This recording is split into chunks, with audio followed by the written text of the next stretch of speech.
Eh bien, bonjour à toutes et à tous. Nous sommes aujourd'hui le 18 novembre 2024. Nous commençons une nouvelle semaine, une semaine de tous les dangers à bien des égards, et sur la scène internationale, avec notamment les décisions de Biden d'autoriser Zelensky à envoyer des missiles longue portée sur la Russie, mais aussi sur la réunion qui se tient en Argentine, la réunion du G20, où, semble-t-il, des grandes décisions vont être prises, et notamment sur l'affaire de l'accord entre l'Union européenne et le Mercosur. Bon, vous savez qu'il y a actuellement un conflit entre, d'une part, la France et, d'autre part, la majorité des États membres de l'Union européenne, que Mme von der Leyen a décidé de se passer, en fait, de l'accord de la France, que la France n'a pas les moyens, si elle respecte les règles, de faire capoter le projet, puisqu'il faudrait qu'il y ait une minorité de blocage qu'elle n'a pas, puisque la minorité de blocage, c'est 4 États et 35% de la population de l'Union européenne, ce qui ne semble pas être le cas. Et donc on est devant cette situation qui met en colère, à juste titre d'ailleurs, l'ensemble des agriculteurs français et tout spécialement les agriculteurs familiaux, mais aussi un certain nombre d'agriculteurs dans d'autres pays, notamment en Pologne, en Italie. Mais on voit bien que, en fait, la construction européenne, eh bien, elle est en train d'achever le travail, si j'ose dire, c'est-à-dire de donner tout pouvoir aux grands fonds de pension, aux grands fonds d'investissement, notamment anglo-saxons, au détriment notamment de l'agriculture de la France, qui non seulement représente des centaines de milliers d'emplois, mais c'est même notre chair, notre sang, puisque c'est l'identité de la France qui est en cause. Alors j'ai le plaisir d'inviter aujourd'hui quelqu'un que vous connaissez, puisque je l'avais déjà invité en février. C'est Sébastien Béraud, qui est agriculteur en Haute-Loire et qui avait défrayé, on peut dire, la chronique lorsqu'il avait été interrogé, je crois que c'était sur CNews, où il avait dit que la seule solution qui s'offrait finalement aux agriculteurs, c'était de sortir de l'Union européenne, de l'euro et de l'OTAN. Alors s'ils ont ben oui, solution, quelle est l'issue du mouvement? La solution, je vais la donner. Ah bah, c'est comme ça que ça va se terminer. Démission du gouvernement Macron et sortie de l'Europe. Il n'y a pas d'autre solution. Ah oui, ouais. on peut commencer. Ah mais vous verrez, ça va se terminer comme ça. Ça va être compliqué. Ça va être compliqué quand même. Ah mais vous verrez. Vous avez plus réaliste comme solution, non, plus concret. On est à un mois du salon de l'agriculture, on est à 6 mois des élections européennes, à 7 mois des Jeux Olympiques et surtout à 1 an des futures élections Chambre d'agriculture. D'accord. Ils veulent tous sortir de l'Europe. On est trahi tous les jours par l'Europe. Ouais, ça va être un peu compliqué quand même. Non, ça sera pas compliqué parce que le peuple peut bien avoir raison. Bon, attendez, la parole. Voilà, je crois que vous n'avez jamais été... Bonjour d'abord Sébastien Béraud, comment allez-vous? Bonjour. Bah, ça pourrait mieux aller parce que c'est la colère, on est dans le marasme, rien n'est réglé, on en est au même point qu'en février que les années antérieures. Et si on ne change pas, dans 6 mois, on en sera au même point. Est-ce que vous avez été réinvité sur CNews depuis l'esclandre que vous aviez fait, en fait? Ben, en fait, ils m'ont posé la question quelle solution pour sortir du marasme agricole? Ben, je leur ai dit Frexit. Et ils n'ont pas apprécié. Ils se sont décomposés devant moi, ils ne voulaient plus que je prenne la parole, et ils ne m'ont plus réinvité, alors que normalement, ils avaient dit qu'ils me réinviteraient. Mais vu que quand on dit Frexit, on est un terroriste ou un facho, et ben voilà. Écoutez, je connais ça, vous imaginez, j'ai beaucoup de sympathie, d'amitié, non seulement pour vous, mais toutes les personnes que vous représentez. Alors, on en est où en ce moment dans le monde agricole? Est-ce que vous avez encore un petit espoir? Enfin, d'abord, est-ce que vous avez autour de vous un certain nombre de réseaux de gens qui vous font confiance? Et puis, qu'est-ce qu'on pense en ce moment dans le milieu agricole, justement, sur cette affaire de Mercosur? Est-ce que vous pensez que Macron, comme il l'a dit dans l'avion, il a dit « je vais essayer de continuer à défendre les agriculteurs ». Bon, qu'est-ce que vous en pensez? Moi, j'en pense que c'est un pompier pyromane, comme toujours. Moi, je suis allé au Brésil il y a 1 mois et demi. J'ai discuté avec les agriculteurs brésiliens. Voilà, dans leur tête, pour eux, c'est fait. Hein. C'est fait parce qu'aujourd'hui, ils peuvent nourrir 2 milliards d'habitants et avec 60% de forêt amazonienne. Donc, il suffit juste qu'ils déforestent un peu plus et ils vont pouvoir nourrir la moitié de la planète. Donc, et ils ont un gros besoin de voitures. Parce que la population brésilienne, elle est importante, elle a un niveau social qui augmente, tout comme en Argentine. C'est des pays qui ont un grand essor social, culturel, tout le contraire de nous, qu'on fait marche arrière. Donc, ils vont tous rouler avec des voitures. La France va leur vendre des voitures, l'Allemagne. Donc, on nous l'a fait juste à l'envers une fois de plus. Et je me rends compte qu'à 2 mois des élections, Chambre d'agriculture pour le renouvellement de la FNSEA pour 50 plus et 15 millions d'euros dans les caisses. Là, ils vont se servir une nouvelle fois de la misère agricole, paysanne, pour faire sortir leurs syndiqués pour une fois de plus leur la faire à l'envers, puisqu'ils ne veulent pas sortir de l'Europe. Donc ça ne sert à rien d'aller manifester contre le Mercosur, alors que c'est le syndicat agricole de la FNSEA avec la van der Leyen au travers du COPA-COGECA qui signe les accords de libre-échange. Donc c'est comme l'année dernière qui nous ont fait sortir pour manifester contre le GNR, alors que c'était Rousseau qui avait demandé à ce qu'il y ait des taxes en plus pour son groupe Avril dont il est propriétaire et pour remplir les caisses. Donc à chaque fois, ils nous la font à l'envers. Voilà.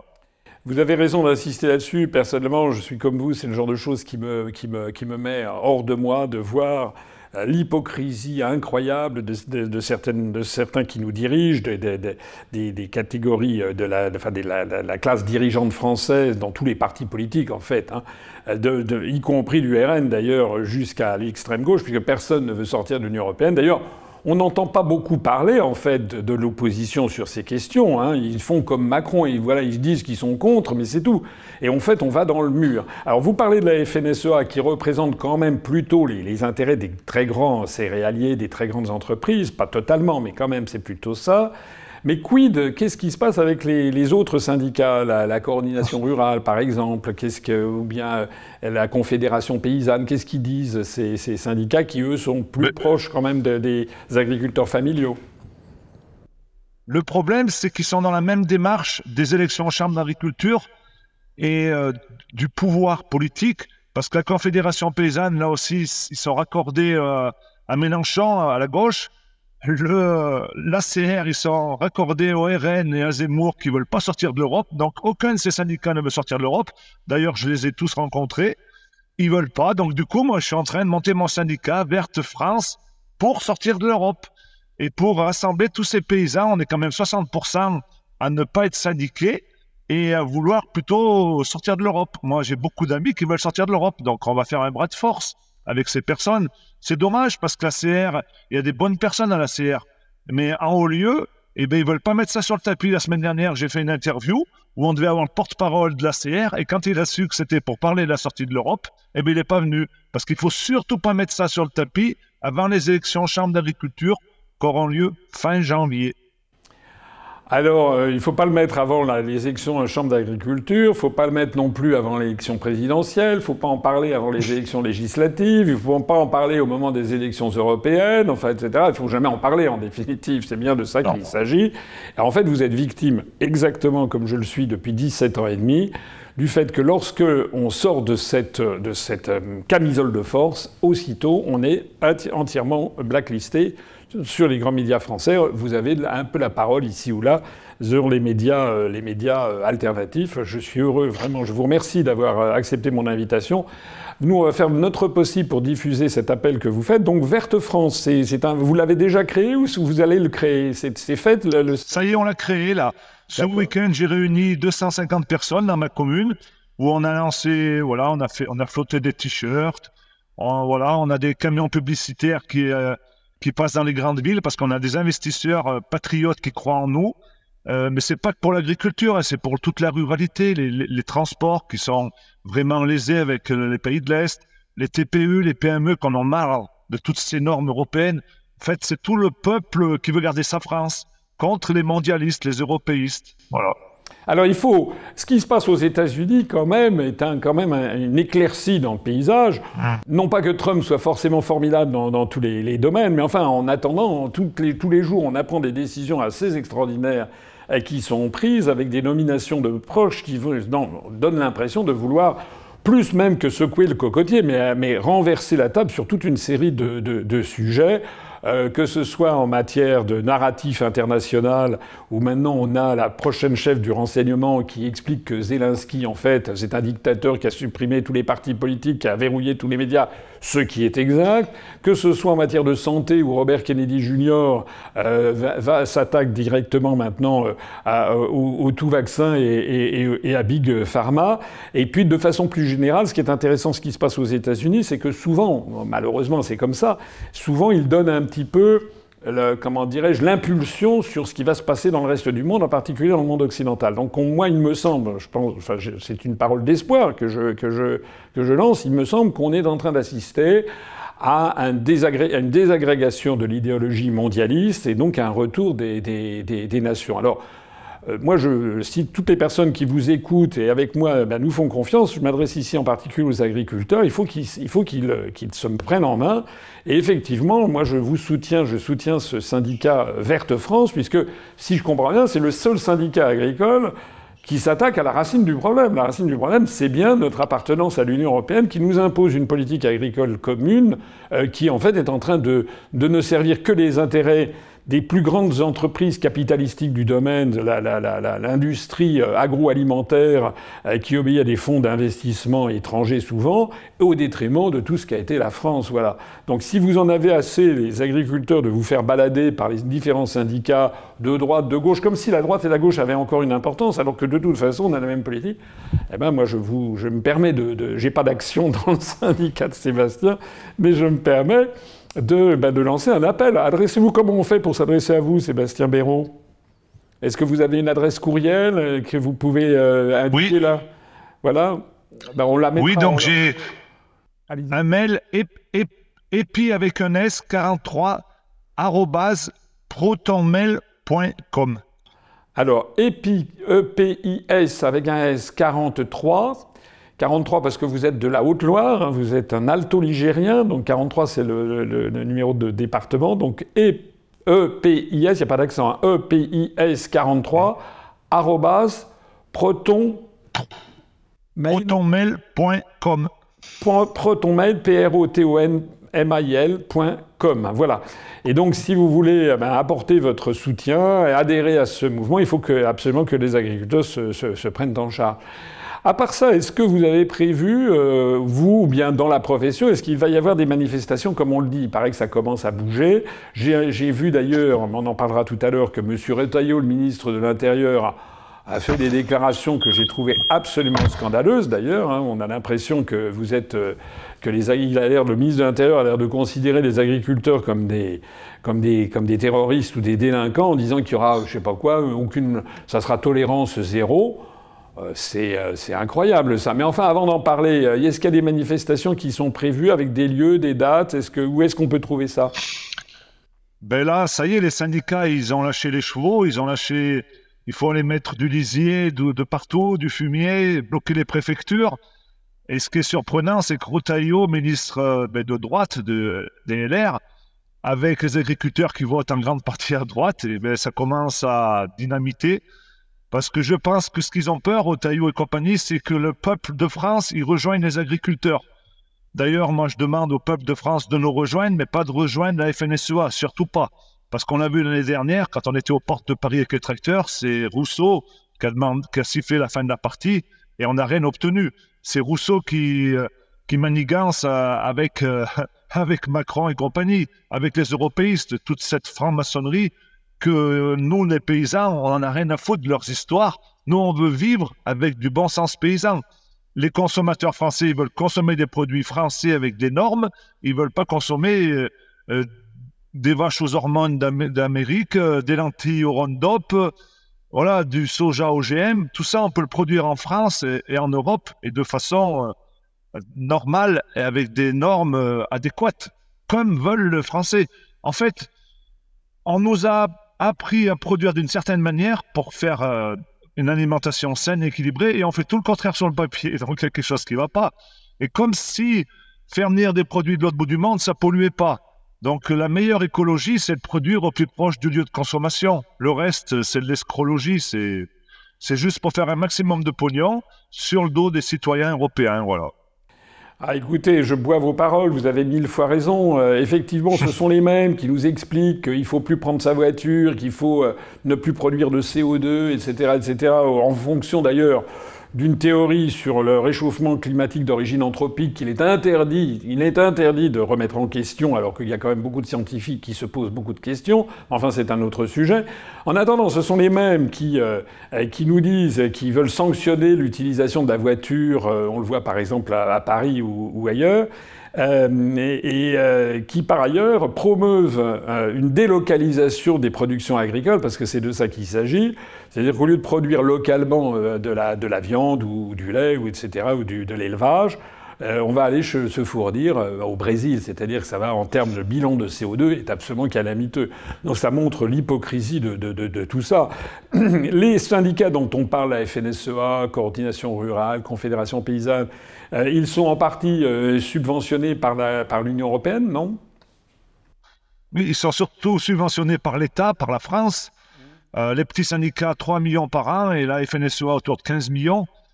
Et pour être de l'opposition contrôlée, en fait, ils font ce qu'ils veulent. Tout est décidé avant de nous emmener dans les manifestations, c'est ça qui est fou. Et sur le dos de la misère des paysans, parce que les paysans, il y en a beaucoup qui ne sont pas réveillés, il y en a beaucoup qui n'ont pas Internet, ils sont la tête dans le guidon. Et aller en manifestation, souvent, c'est un échappatoire au suicide, à la solitude, retrouver d'autres paysans, être dans le combat. Sauf que les pauvres, ils se font manipuler. Et c'est ça qu'il faut dénoncer. C'est pas normal que des multimillionnaires comme Rousseau, président du groupe Avril, c'est le plus grand groupe multinational, coopératif, industriel, qui gagne autant sa vie en important des produits de l'autre bout du monde. C'est pour ça qu'il est pour les importations et le libre-échange, que de récolter ces produits agricoles. Et les paysans, il y a 2 morts par jour, entre 50 et 70 exploitations qui disparaissent tous les jours. La moitié des paysans vont être à la retraite d'ici 7-8 ans. On est à peine 400 000, mais il ne va plus personne rester dans les campagnes. Et le peu qui vont rester, ça va être des grandes exploitations qui seront intransmissibles parce que personne ne pourra les racheter. Et ça va être BlackRock ou des fonds d'investissement étrangers qui vont racheter le capital social. Donc en même temps, ils vont racheter les terres, ils vont racheter tout ce qu'il y aura acheté. Et ça va devenir des soft-causes et des cold-causes comme en Union soviétique. Et on ne sera plus là pour vous fournir de l'alimentation, on sera là pour vous fournir de l'énergie verte. Parce que l'Europe, comme vous le savez très bien, elle veut nous imposer 30% d'énergie renouvelable. Et ça, ils veulent le faire aux paysans. Moi, tous les jours, je reçois pour mettre des champs de panneaux photovoltaïques, pour mettre des éoliennes, pour faire de la méthanisation. C'est ça qu'ils veulent. Et c'est pour ça qu'ils sont en train de créer la farine d'insectes. Avec l'intelligence artificielle, ils veulent multiplier des cellules souches pour fabriquer des steaks. Donc, ils veulent plus que ce soit des steaks fabriqués par les éleveurs français. Et à côté de ça, ils vont nous faire entrer tout un tas d'alimentations avariées qui viendra de l'autre bout du monde. Donc, on marche complètement sur la tête. Et de partout. Parce qu'on veut nous interdire les voitures diesel en France. Par contre, les envoyer au Brésil, les voitures diesel, ça dérangera personne. La pollution, on la veut pas chez nous, mais on la déplace. Parce que quand on importe de l'étranger, on crée de la pollution. C'est fou d'en arriver là. On le voit bien, on a perdu le textile, tout ça, mais pour venir de Chine, ben ça pollue. Ça, si on veut nous dire que ça vient de l'effet du CO2, ce que je doute, du CO2, heureusement qu'on en a pour vivre, mais tout ça, c'est une arnaque intellectuelle pour nous faire culpabiliser et nous faire faire autre chose. Les vaches, elles pètent, elles rotent, ok, comme les humains, sauf qu'on n'a jamais eu aussi peu de vaches en France. Donc, depuis des années, il y a eu du réchauffement climatique, s'il y en a, à cause de nos vaches. Mais tout ça, c'est une fumisterie, c'est pour nous faire faire des choses qu'on n'a pas l'intention de faire. Et le problème, vu qu'on est dans l'Europe et qu'on vit à cause des subventions, eh ben, ils vont nous imposer certaines choses, parce que sinon, on ne pourra plus toucher leurs subventions qu'on est pour le moment obligé de toucher, sinon on ne peut plus vivre. Pour ça, il faut sortir de tout ce carcan et vendre nos produits au juste prix, quitte à subventionner mettre une TVA sociale, mettre une TVA très très basse pour que les consommateurs puissent acheter français, ou mettre de l'argent dans les collectivités, dans les maisons de retraite pour qu'ils aient un prix de repas correct, pas plus cher que les importations, et surtout taxer comme il veut faire notre ami. Pour moi, c'est un ami, Trump, parce que c'est un patriote américain. Moi, je voudrais avoir le même gars en France, comme par exemple vous, parce que lui va taxer les importations, ce que nous, on devrait faire. Et je pense que grâce à Trump, on va peut-être pouvoir sortir de l'Europe, parce que l'exemple Trump, il va très très bien marcher en Amérique, et nous, c'est ce qu'il faut qu'on mette en France. Et même dans tous les pays d'Europe, on est tous en concurrence, les éleveurs. Que ce soit les Allemands, les Espagnols, c'est la bérésinade. Tous les agriculteurs européens disparaissent, parce que les normes, elles sont absurdes d'un pays à l'autre. Cette Europe, elle sert à rien, juste à nous mettre en guerre. Et on le voit bien, là. En attendant que Trump il se mette au pouvoir, ils sont en train de de passer la vitesse supérieure. Biden, il va envoyer des bombes en Russie. Ils essayent de sauver leur petit monde comme ils peuvent. S'ils peuvent créer une troisième guerre mondiale pour éviter que Trump prenne le pouvoir ou pour qu'on évite de sortir de l'Europe, je ne sais pas. Vous voyez bien, là, tous les jours, on ne maîtrise rien du tout au niveau de la géopolitique. Ça, c'est jamais vu de ce qui se passe en ce moment. Je suis d'accord avec vous, il y a de quoi être très très inquiet. Il y a tout ce que vous venez de dire, je suis d'accord, vous le savez. Déjà, il y a un premier point sur l'affaire des voitures diesel. Je crois que les Français, les Allemands se mettent le doigt dans l'œil jusqu'au coude s'ils pensent que les Brésiliens ne vont pas se mettre à acheter des voitures chinoises. Parce que le problème, c'est que nos voitures, de toute façon, ne sont plus compétitives parce que nous avons des coûts de l'énergie qui ont été extraordinairement poussés à la hausse, notamment depuis les sanctions contre la Russie et puis la destruction du gazoduc Nord Stream.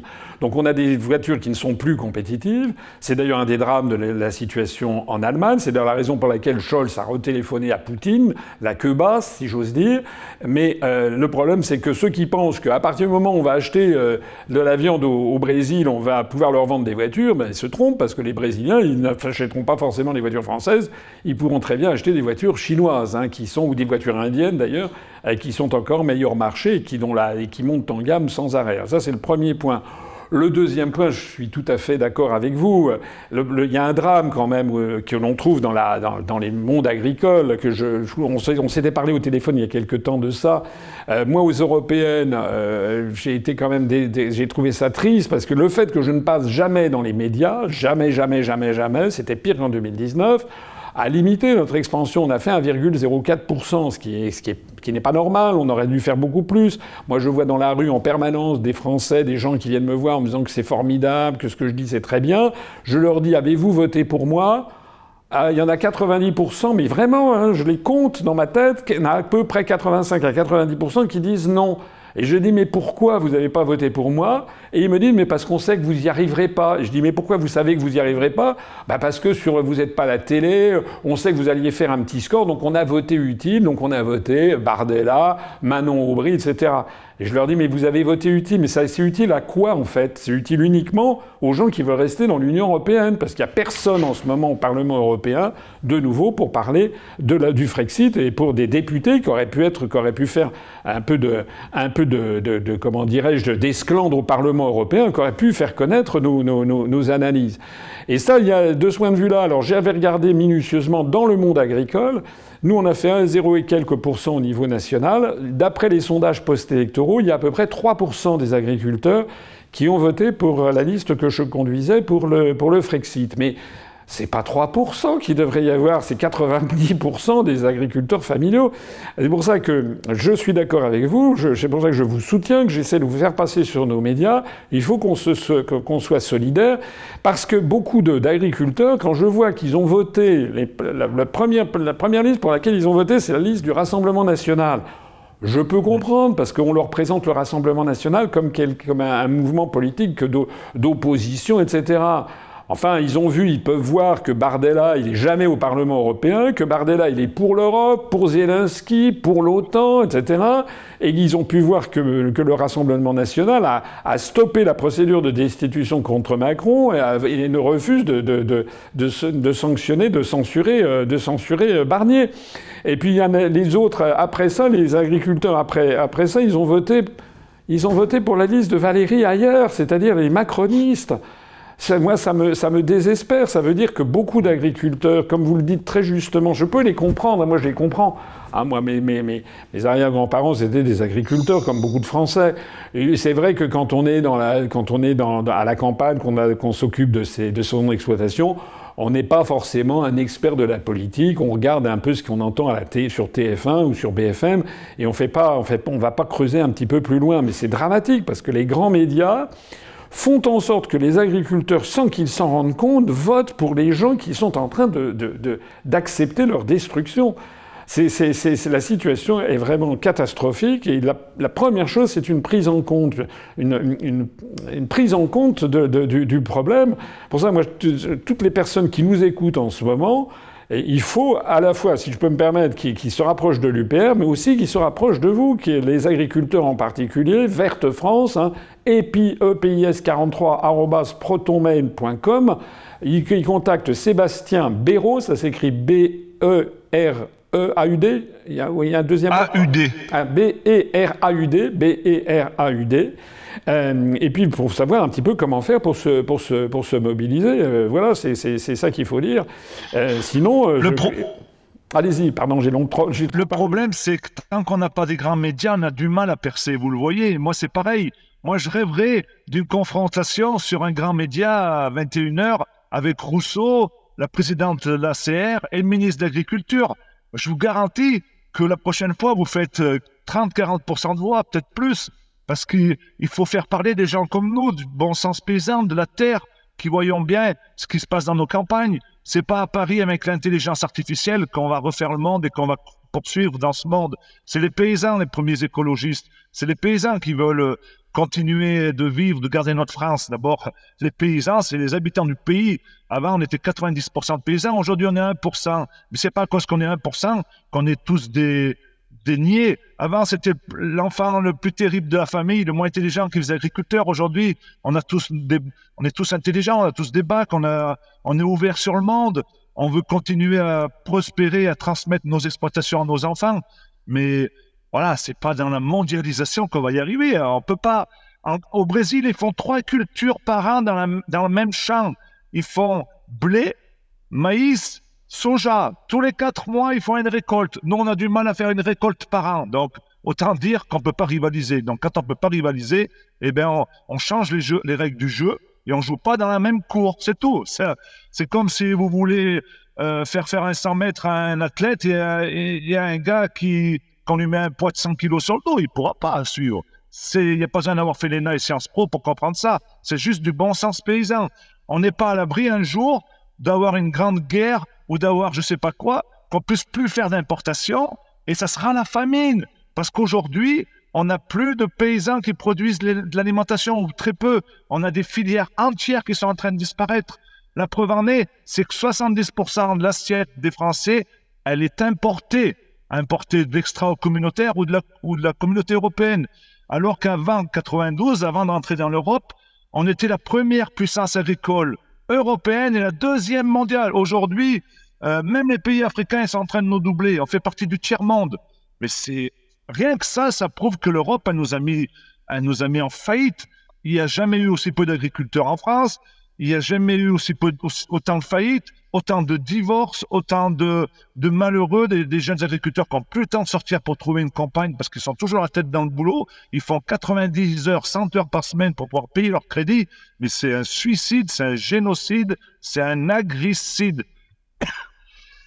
Alors, je suis d'accord avec tout ce que vous venez de dire. Vous avez dit, si je peux me permettre, quelque chose qui est extrêmement important en plus de le reste, c'est que vous touchez du doigt quelque chose dont on ne parle jamais. C'est qu'il y a des gens qui pensent, très bien, si les agriculteurs disparaissent, tant pis, on achètera au Brésil, on achètera en Nouvelle-Zélande, on achètera, je sais pas où.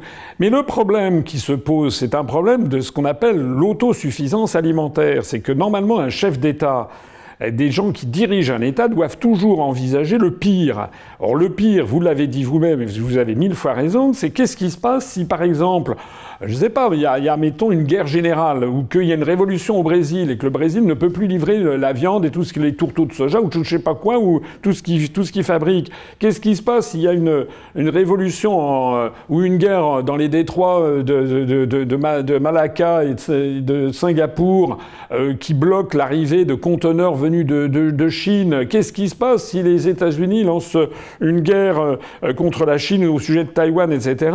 Les gens n'ont pas de réponse à ça. De la même façon que maintenant, on fabrique de moins en moins de produits de vêtements en France, mais si demain, on produit de moins en moins de choses, d'ailleurs en France, il faut dire les choses telles qu'elles sont, mais si demain, par exemple, il y avait le blocage des détroits dont je parlais à l'instant, on risque de se retrouver à poil, mais au sens propre du terme. C'est-à-dire, on fabrique de moins en moins de vêtements en France.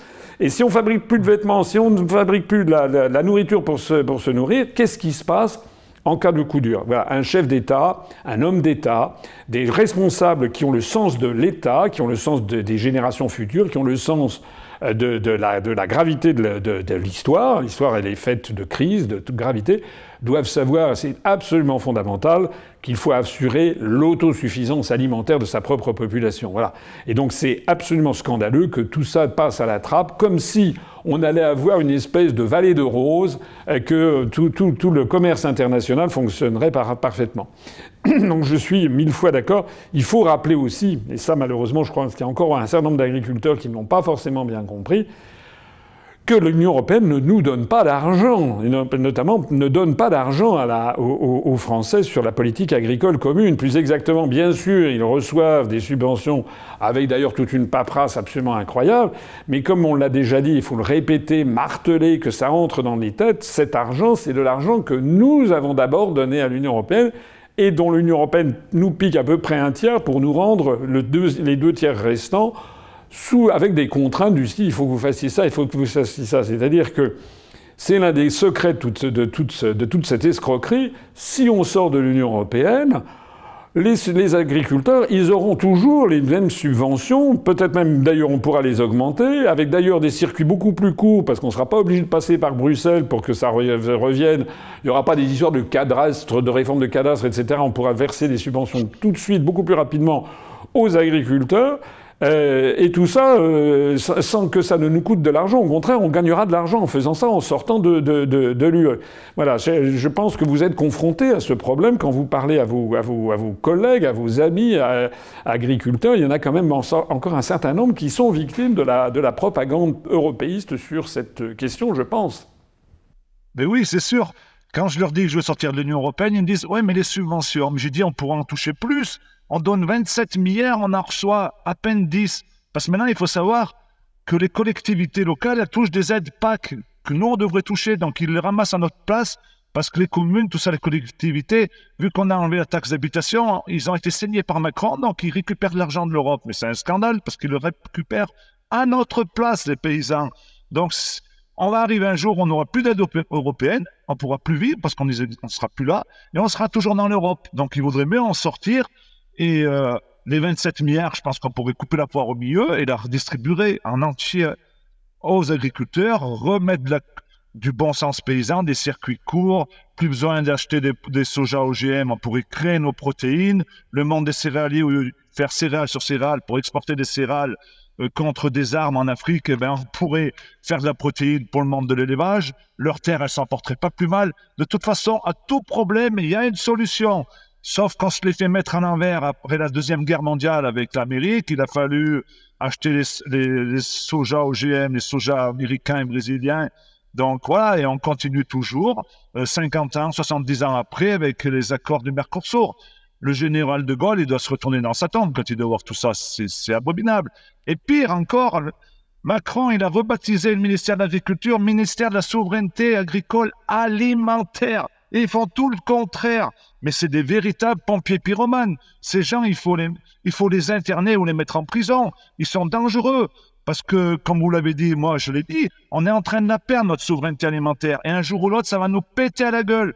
D'ailleurs, dans toutes les communes, suite à la Seconde Guerre mondiale, il y avait une loi qui avait été votée où tous les maires, ils devaient venir en substitution si jamais il y avait un problème de famine. Dans les mairies, dans les campagne, on devrait avoir l'alimentation pour nos communes, mais ça n'est plus le cas. Il y a une loi là-dessus. Ça n'est plus le cas. Il y a des communes où il y a quasiment plus d'agriculteurs et ces agriculteurs ne font plus de biens de consommation, de viande, tout ça, de lait. Il y a jamais eu aussi peu de vaches. Toute la région de la Beauce, il n'y a plus d'animaux. Tout le sud-ouest, il n'y a plus d'animaux. Il reste juste des animaux dans les montagnes. On ne peut pas labourer les prés parce qu'on ne peut pas faire autrement. Mais c'est scandaleux. Mais je ne sais pas où c'est qu'on va, on marche sur la tête, puisqu'on est dans les valeurs inversées, mais dans tous les niveaux, que ce soit dans tous les métiers, que ce soit même au niveau de notre société, des valeurs humaines, voilà, la religion, tout ça, on a tout perdu. Ça fait peur, hein, ce monde dans lequel on vit, parce que les valeurs inversées, c'est grave, parce qu'on les inculque à nos enfants, et c'est pas ce monde qu'on doit leur laisser. Ils sont naïfs et... c'est pas normal, on ne doit pas se servir des enfants comme on est en train de le faire dans les écoles en leur apprenant au niveau de la sexualité, tout ça. C'est dangereux ce qu'on fait. Un jour ou l'autre, on va le prendre en plein dans la tête. Et moi, j'ai peur de l'avenir de notre pays si on reste dans ce système affreux de l'Europe. Et voilà, il faut absolument que les gens se réveillent. Je suis d'accord avec vous, y compris sur les aspects sociétaux que vous pointez, parce qu'en effet, on a l'impression d'un monde digne de George Orwell, vous savez, qui est dans son livre 1984, qui avait des slogans du style l'Europe, la guerre c'est la paix, la liberté c'est l'esclavage, etc. C'est-à-dire que c'est tout le contraire. Et quand Macron parle de souveraineté, ça veut dire qu'il est en train de détruire notre souveraineté. Voilà, quand il dit que la France est plus forte, ça veut dire qu'en fait que la France est plus faible. En fait, tout est comme ça. C'est véritablement des psychopathes qui sont à la tête du pouvoir. Il n'y a pas que Macron, d'ailleurs, il y a tout le gang qui est avec lui, qu'on retrouve d'ailleurs dans un certain nombre de pays. Rappelons aussi, pour les gens qui nous écoutent, que l'Union européenne non seulement nous coûte de l'argent, puisque les subventions, en fait, c'est nous qui les payons, mais elle nous empêche en plus de prendre toutes les dispositions nécessaires pour protéger. Sébastien, vous évoquiez la nécessité, que je suis d'accord tout à fait, dans certains cas, de protéger nos marchés parce que sinon ils sont non compétitifs, donc il faut les protéger pour garantir ne serait-ce que, le maintien d'une vie agricole en zone rurale, le maintien de notre autosuffisance alimentaire, le maintien de l'entretien des paysages, le maintien d'une tradition, d'une identité française, le maintien de la qualité organoleptique des aliments, parce que les Français, ils aiment beaucoup aussi tout ce qui est bio, etc. Donc pour protéger tout ça, on ne peut pas mettre ça en compétition avec effectivement des industries agroalimentaires qui bénéficient de coûts très très bas, par exemple au Brésil. Et pour ça, ça nécessite en effet de mettre des barrières douanières, de revenir à ce qui était auparavant. Or, on ne peut pas, il faut que nos amis agriculteurs qui vous écoutent, qui m'écoutent, on ne peut pas établir de barrières alimentaires. La France ne le peut pas. Elle ne peut pas, même les productions, même faire du Made in France, c'est extrêmement difficile, puisqu'on a des règles terribles qui nous sont imposées par l'Union européenne. Bon, on arrive, faut pas lasser nos téléspectateurs, on arrive vers la conclusion de cet entretien dont je vous remercie. Je vais essayer, si vous me le permettez, est-ce que vous êtes déjà passé dans des chaînes de télé un petit peu sur Internet? Est-ce que vous êtes déjà allé sur Tocsin, sur Radio Courtoisie, TV Liberté? Ils font leur meilleur. Heureusement qu'ils sont là aussi. Hein. Ah oui. Moi, j'apporte aussi ma pierre à l'édifice. Est-ce que vous avez, pour conclure, un mot à dire, un appel à lancer, quelque chose à dire de particulier, Sébastien? Pour le pays de la gastronomie, j'aimerais que nos chefs étoilés du guide Michelin, ils pensent aux agriculteurs. Dans quelques années, s'ils ont de la farine d'insectes et des steaks à intelligence artificielle, ça va être compliqué pour redorer le blason de la France.